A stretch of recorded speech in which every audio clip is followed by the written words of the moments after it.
we are going to speak to the lead actress this evening. That's right. Please welcome to the stage Ms. Lily Gladstone.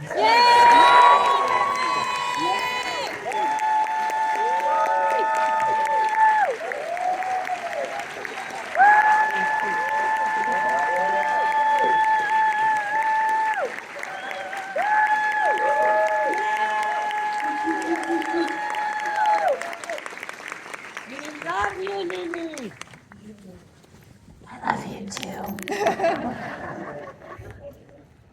Well, that was a lovely reception. It's an audience of actors, so I have to start with the audition process. You met with Ellen Lewis. Tell us, how did it go? Yeah, Ellen was wonderful. This was in October 2019. I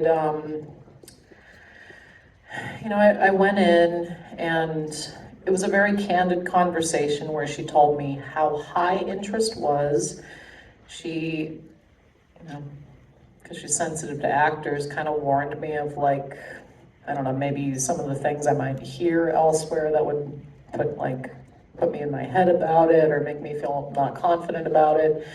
I mean, one thing that actually gave me quite a bit of confidence in the film is she did tell me that they were going to do a locals casting call in Osage Nation before they formally auditioned actors.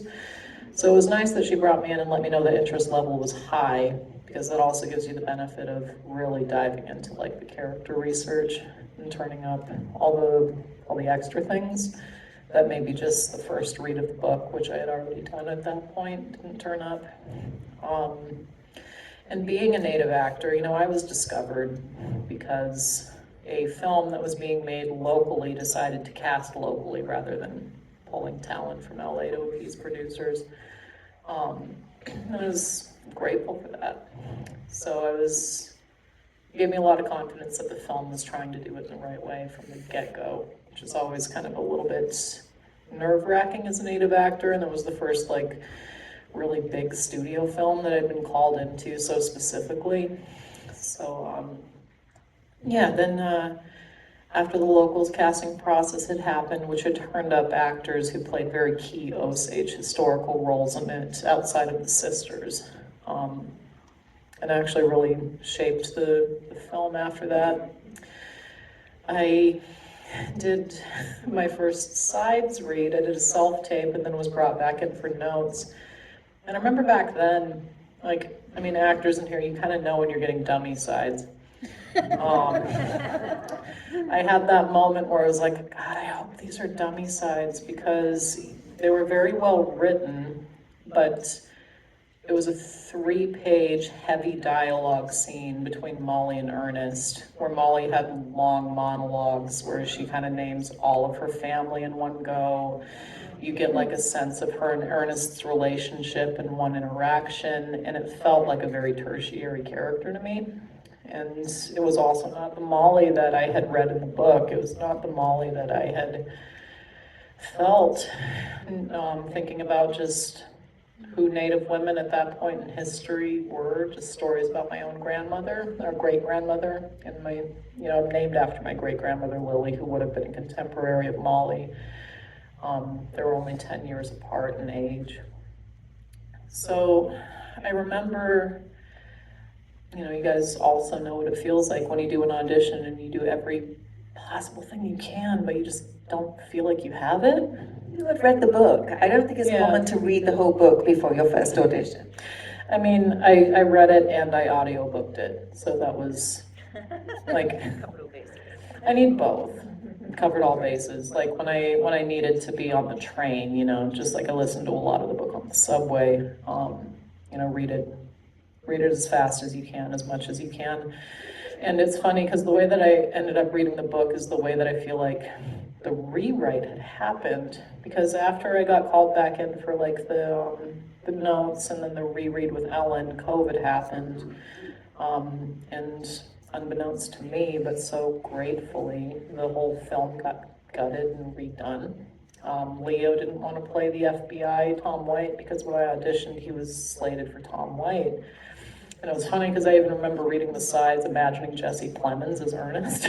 So it's kind of cool, and that kind of flipped eventually. Yeah, when I got the new sides, almost a year later, suddenly they were actionable in the way that I understood Molly could be, and in the way that I understand what I'm able to do on stage and what I'm able to do on screen. It's like I know I've got kind of tricks for both, and I could see how I could like unpack my screen acting toolbox into these new sides, and also just felt like a more fully developed character. It's like, okay, this is a scene that feels like a flavor of what their relationship is going to be, so that told me that she was going to be main character, and that completely changed the audition process, which at that point just ended up being reading directly with Marty once, and then that led to a meeting with Marty and Leo that, you know, went over about an hour. We were scheduled for an hour, but we just talked the whole time. Had my sides next to me the whole time, just expecting that this is also going to be the chem read. And then a couple weeks passes, Leo's shooting Don't Look Up and is saying, yeah, let's get back into this and read sides and like really test this out. So in my head, I'm like, okay, we're gonna do a chem read. So when the next call came in on December 1st, 2020, I was expecting that it was scheduling that, but it was the offer, because Marty was just so clear that, you know, he saw what he needed. And the best part of it all, and stop me if you've already heard this because I say it a lot, but December 1st when I got the offer, it turns out it was Molly Burkhart's birthday. By no one's design. Maybe Molly's design. Seems that way. So I want to talk to you a little bit about research. And I read that Martin had said that you met with the Osage and came to him with questions and ideas.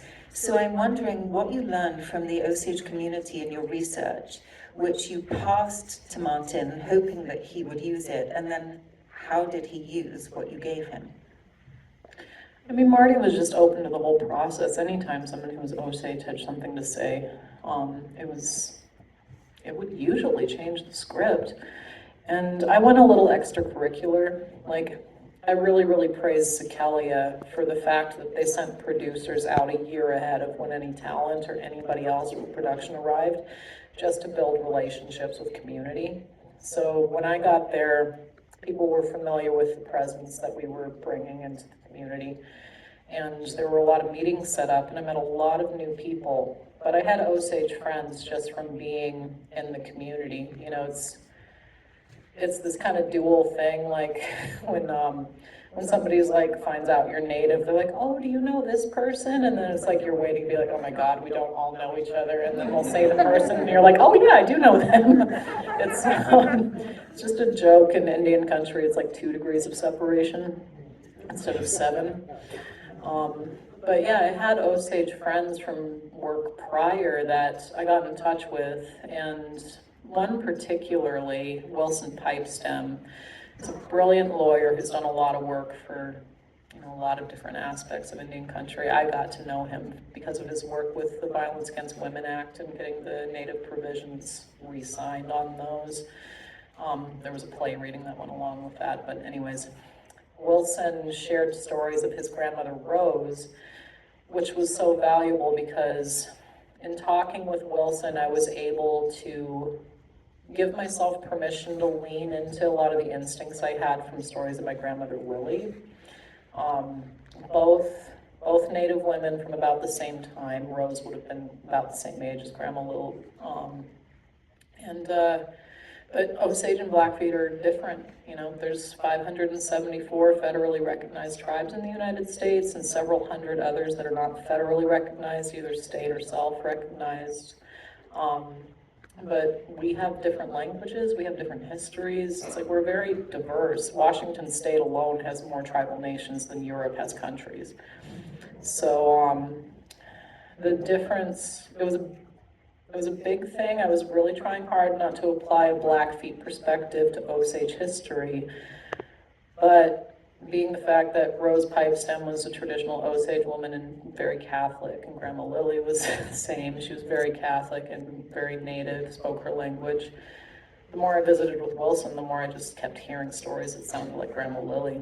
So that was nice. But then Wilson also offered these stories that Grandma Rose had, and the credits that you just watched, it really moved me the first time that I saw the film that they chose the rain, kind of harkening back to that moment where Molly puts the blanket on and like slows things down and sits and explains how powerful the storm is. That was what Rose used to do. That scene had originally ended in the script with Molly and Ernest basically taking whiskey shots together, and Ernest and Molly drinking Ernest under the table. Community said that wouldn't have been Molly, that maybe would have been Anna, but it wouldn't have been Molly. So Wilson, with his understanding of how the community knew Molly, offered this story from his Grandma Rose, and he offered it to Marty directly too, which was, giving both Marty and Wilson and everybody else credit. We offered what we could as actors when we'd pick these things up. But yeah, Wilson told that story, and Marty immediately changed that scene. And then I think it's just really lovely after you've been so bowled over by this film and so, just beaten down by this storm. You have a moment to just kind of sit and reflect on it. And yeah, that rain at the end. I mean, it is intense. There's so much death and loss and cruelty, but I want to come back. You talked about the stage, and you talked about a play reading with Wilson about the murdered and missing women. And for people, I don't know if everybody knows, I mean, you're a veteran of the Oregon Shakespeare Company and Yale Rep. You are a theater actress. And, sorry. Thank you for saying that. Yeah, no, it was really important. I really wanted you all to know that. The missing women. Oh, Theatre of the Obsessed. So it makes complete sense to me that you, as an actress, you have this background in theatre and education, and that you are using your platform and the work that you do and the characters that you're building. I mean, Molly is so still and grounded, to inform people. It is a form of activism. Thank you, yeah. When I was an undergrad, I learned about Augusto Boal and Theatre of the Oppressed, which was kind of grown from Paulo Freire's Pedagogy of the Oppressed, which is, an oppressed population owns the means, not the means of their own production, but their own educational system and their own way of learning and understanding the world, then they can shape it better. So TO, Theatre of the Oppressed, branched from the same things, and ironically, a lot of it borrowed from indigenous gameplay. Like TO exercises are very based on Augusto Boal, spending a lot of time in indigenous communities in Brazil. And it's kind of funny, as he started his workout with, he admitted this later, maybe didn't say it explicitly, but almost a savior complex, because TO originated as bringing Portuguese language to remote Brazilian, Amazonian indigenous people with good intent, so that they could kind of understand some of the things that they were being handed, like this process of treaty making we have in the States and Canada. It's like these deals that Brazilian, Amazonian people were getting into without really speaking the language proficiently. But when he was there, he realized very quickly that he was there essentially kind of doing colonizers' work, and that people had their own stories to share. And that really became clear when they were staging these scenes of oppression that were the actors' perception of what these folks were going through, these rural indigenous folks. And it was just, the people in the audience didn't feel represented. So that's when the fourth wall was dissolved. It became spectator. And then the audience started telling the actors on stage what their experience was. And then at that point, the actors were like, please come up and show us. So Theatre of the Oppressed has to do with people who share, marginalized folks who share a common oppression, coming together, talking about which stories they want to tackle, and doing so in a way where, we're all artists for a reason. The realities that we create in these moments can really have wide ramification. You know, if you're people who are told you don't have a voice, your story doesn't matter, when you have complete charge of that on stage, and you also can direct actors to improvise different outcomes, you can see a different reality imagined, and then you start imagining how you could make that happen in the real world. So that was the foundation of where I thought my life's work in acting and theater was going to take me. Because in undergrad, even though I did really well in classwork, I felt very confident in like my ability to break down a scene, to form a character, to like, you know, basically understand the assignment. I didn't get cast that much. I didn't get any leading roles in undergrad until my super senior semester. And I kind of just learned from that I wasn't castable, but I loved the work, so I committed to doing work for these means. So just kind of, it really blows my mind that in this full circle way, my first big studio production is really kind of worked in the same way. You know, Marty as a filmmaker just understands the work is better when you're allowing the world that you're shooting to shape it and to tell you what it is, instead of you coming in with an idea or like, you know, coming in with this great gift of telling people like, this is how we see you. It's like, no, we're gonna tell you how we are, and you're gonna show us that. So it was it's been remarkable.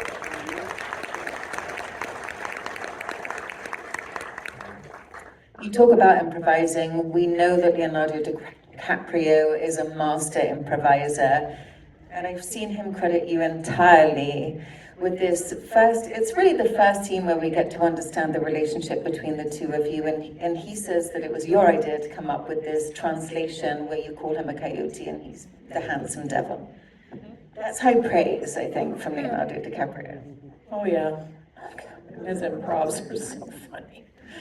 There's some scenes in the film that I still haven't seen, because when it comes up, I just remember what it was like shooting it, and I just laugh too hard. But yeah, Leo's a brilliant improviser, and he and I found a natural rhythm with that so quickly. I can't imagine how much Thelma didn't include in the film, because I remember just how much we would just keep going.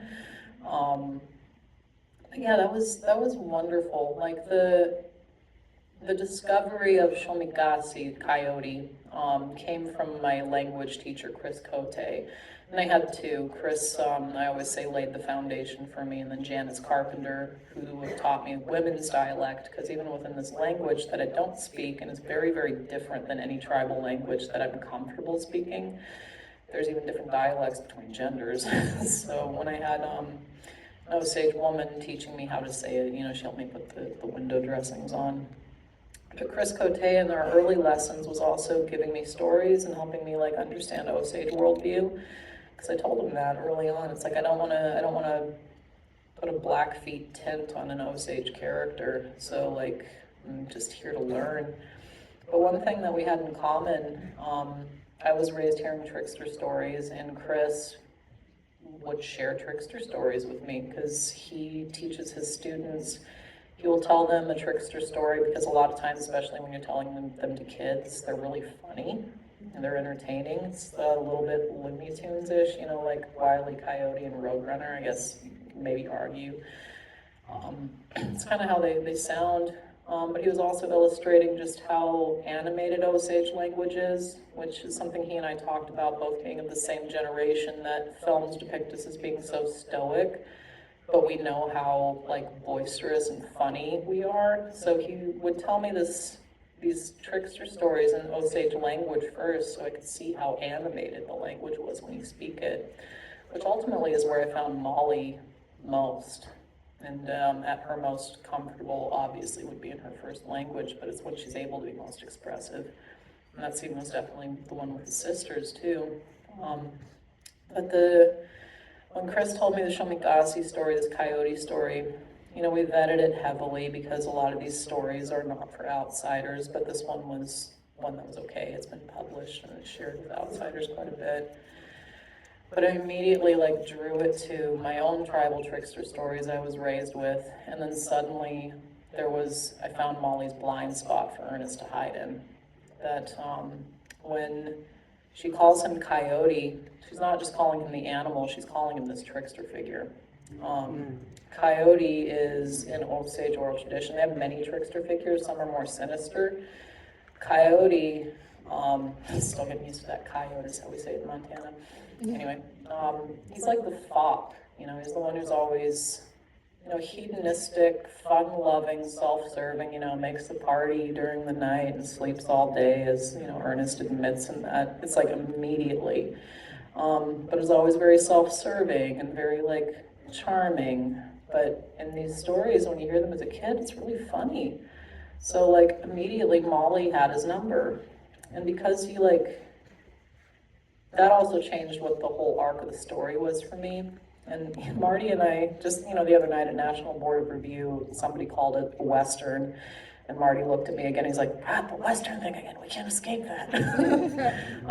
Marty and I are both particularly hesitant to label this film a Western. To me, it's a tragedy. But what it really became for me is a trickster story. Because these stories, even though when you're a kid they're funny, as you age and you think about them and you age with these stories, you really hear the cautionary tales within. Tricksters are creators in the sense that they, in our oral tradition, shape the entire world.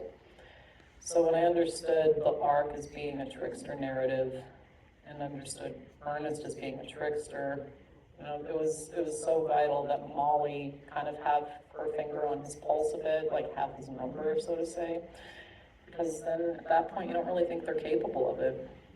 And it also etched her out as a fixture that you hear in oral tradition in these trickster stories as the one who is taken advantage of, the one who is burned, the one who, like, But it is quite lovely in the beginning, and you reference that scene where I think the audience immediately think, as soon as you buy him a hat, and which is a language of love, it's like, oh no, she's inviting him in, she's flirting with disaster. And that scene is so interesting because of the power dynamic, because we understand, because we hear you ask the question and we hear his answers. And so can you talk a little bit about playing that scene, because she gets the whiskey, and just how you played with the dynamics during that scene to set us up for the disaster to come. Yeah, it was kind of all in that scene. And I love how much that scene is mirrored for the rest of the film. And so it kind of packed everything. If you're going to play Molly with the agency that she deserves, you have to give her those blind spots, and you have to establish that in that first meeting. But also, another big reference point outside of just the intense, like, and always, you always give the Osage voice the first priority when you're doing this. But the other big reference that we had done, or that we had crafted, was Marty had brought up The Heiress, William Wyler's film The Heiress with Olivia de Havilland. And there were a lot of moments that we referenced in that film. But what I saw when I watched that film is, I believe her name's Catherine. She was raised, the idea of being a status, wealthy woman that somebody, Montgomery Clift's character and then Leo's character, would want for her money. And that Olivia de Havilland was told, her father told her in the first few scenes, you're plain, that you're going to be difficult to wed, to like wed out. So her sense of self was very diminished, which allowed like somebody like Montgomery Clift's character to come in and sweep her off her feet and to really manipulate her. That was not an Osage woman. In Osage world, or in Osage society, Osage are, not to throw many too anthropological terms around, but are natural local people. Women own everything. So that's age old. It's women own the home, women own everything tangible, women have say over everything basically that you can touch, So when wealth came into it, naturally, women are the ones who, in Osage view, had say over how money was spent. This guardianship program, which was, it was called guardianship with Osage, but it was something that was widespread across Indian country. Native American people A lot of us had money that we got from leasing out like family lands or, for grazing, for natural gas, for mining, whatever it is. But across the board declared basically incompetent of handling our own finances and would need a white person to handle those for us. Osage had specifically the guardianship program, and as people figured out pretty quick, it's a lot more convenient to be married to your guardian. So there was a brief period of time where Molly, and it said in there earlier, she dated Matt Smith for a while, so to me, I'm like, all right, Molly's smart, and she's also disabled. Molly had, even though type 2 diabetes very much afflicts our communities, Molly had type 1, which is very rare. She was indeed one of the first 5 people in the world to receive insulin. And she would have had to, in the first scene, she's talking about just like, itemizing with her guardian the money she's taking out to send to go pick up her medicine. That was another improv that I was happy with. They never cut, is sending my help. I wanted to get under Pitt's beady skin a little bit with that. But yeah, so Molly was dating white men. Ernest was one that I think she felt, this is one I can have fun with, he can do his thing, and he also will basically do what I tell him. And he was her guardian for a short amount of time before she figured out real quick he had no idea what he was doing, and she went back to her other guardian. I think Rita made the great point at the picnic, the whole dynamic is brilliant there, but that the uncle has money, he doesn't want your money, he loves you, so that's... Exactly. I want to ask you, because obviously you were comfortable enough to improvise, and you've talked a little bit about Martin's direction, but I wondered when we were watching the scene of the funeral, Anna's funeral, where she's in the casket, it's kind of a lot of this film is unimaginable circumstances. But I was wondering, with Martin's direction, how much freedom you felt to move. Did the camera follow you, or did you in these crazy emotional scenes have to hit marks and think about those technical things? Anna the baby or Anna the sister? Sorry, yes, I mean, both are terrible, but the sister, Right. Yeah, the collapsing into Ernest's arm. It was funny, Marty and I, he respected whatever it was that I needed to go through for each death, each sister, that he wouldn't ask what my plan was. A lot of times when we would block things out just for, focus pulling, just so they get like the general sense. But no, I wasn't, when it came to scenes like that particularly, I was never preoccupied with hitting marks. And Rodrigo and the entire camera team were just, they are definitely actors, cinematographers. They were very trained on what we were doing, and they spent so much time learning with us, and they were our first audience really, and they're generous. They would react after, of course not to ruin the sound's job, but they would so yeah, the moment with Anna, honestly, each time I didn't fully know what the reaction was going to be to each sister, because it's such a different relationship with each one. It's such a different place that Molly's at within the Reign of Terror. A lot of it came from reading also A Pipe for February by Charles Redcorn, which outlines an Osage perspective of this period of time. Marty also optioned it. The first scene comes entirely from A Pipe for February. But yeah, for that scene, the reaction, specifically seeing Anna coming up from the bank, came from the way that it's drawn out in the book, because that came from a shared communal experience of how Molly was during that time. So that's the other thing, is Osage at this point had been removed from their homelands. There's this beautiful speech that Everett Waller improvised. The whole in the roundhouse when he's talking about, we never prayed for a good life, we just prayed for life. That's Everett being Everett. That's Everett being Paul Redigal. But that was initially Everett just vamping to get reactions from everybody before really quickly Bob told Marty to turn the camera around, and then that became his monologue in there. But that describes this whole period of time. Osage, even before we meet them, had already lost so much. had already, not entirely, but going through this period of time, burying the pipes and picking up a new way of life even before oil is struck. The whole boarding school generation, there was a draft at one point where Molly saw that she was a child in boarding school and had been taught English and had gone through this horrendous history.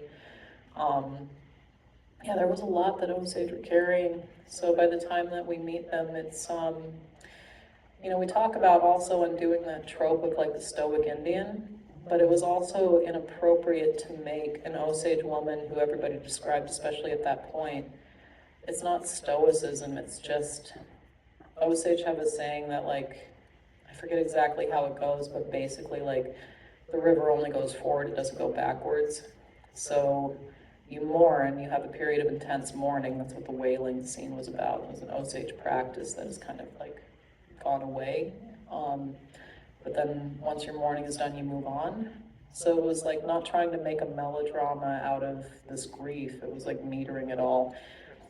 Yeah, and what was cool was Marty knew that each one had to be different and would be different, and the whole team just accommodated for each one. We are running out of time, but I have to ask you about tracking this illness when you went through the script, because you're being poisoned, you're addicted. I mean, it's a crazy journey that we watch you go on and then watch the FBI nurse you back to health. While it's a crazy juxtaposition in the film while Ernest's demise is happening. Can you just tell us about how you tracked the illness in all of those scenes? That was also a very we would shoot multiple ways because there's so much mystery shrouded around this entire period of time.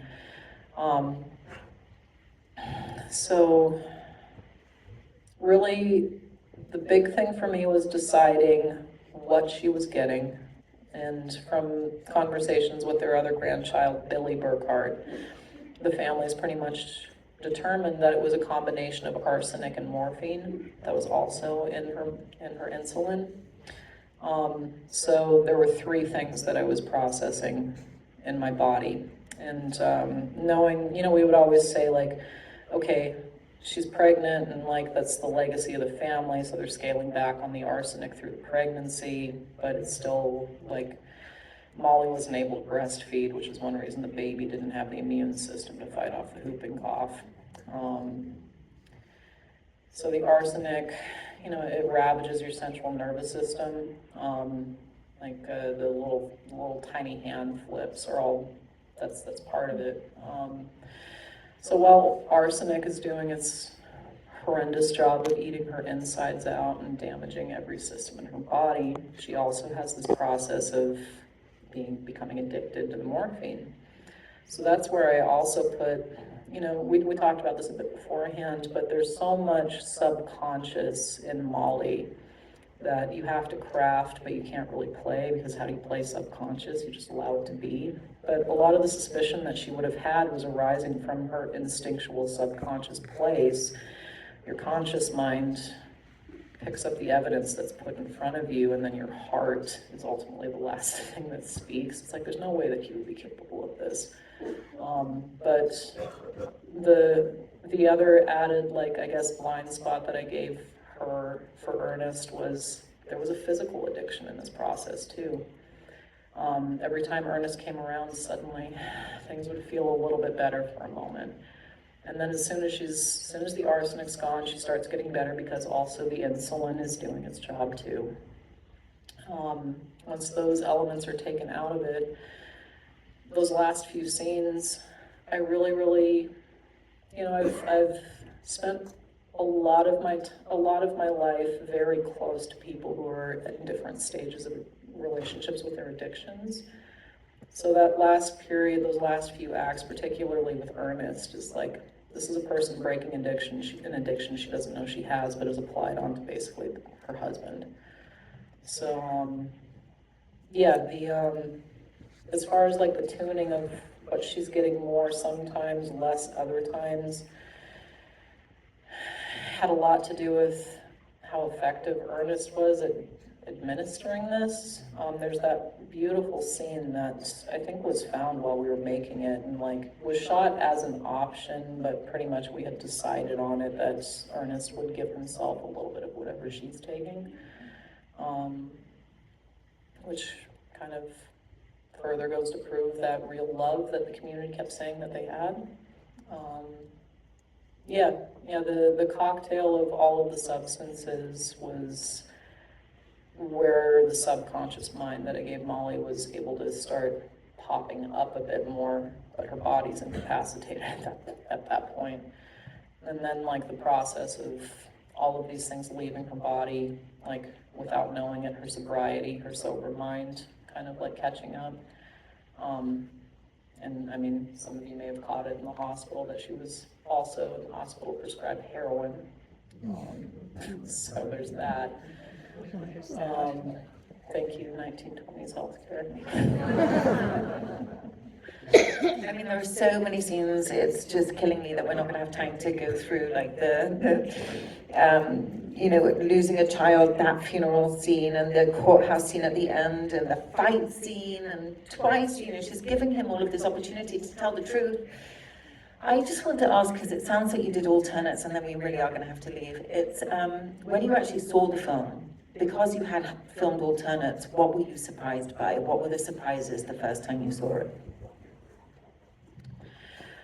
I mean, there were some things that we had done early on that I thought maybe, I mean, those of us who have like seen our edited work later, a lot of times you realize the take that you felt like was the one was just your actor's take to get your own catharsis out of the way before you kind of settle into the nuance of your character.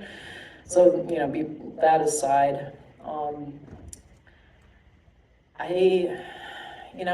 had faith that it was there because it was felt early on. Really, it was just the first few months of production and one time where we had to skip ahead to the third act and shoot it in the first week because we tried to stay sequential to allow all of us to settle into and find what this dynamic would be, but production's production and moves the way that it does.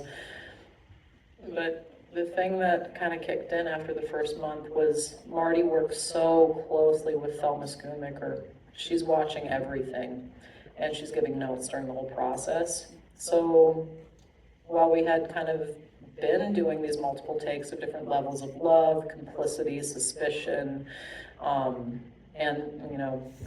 sometimes the relationship between Molly and Ernest when we were improvising would turn more antagonistic than loving.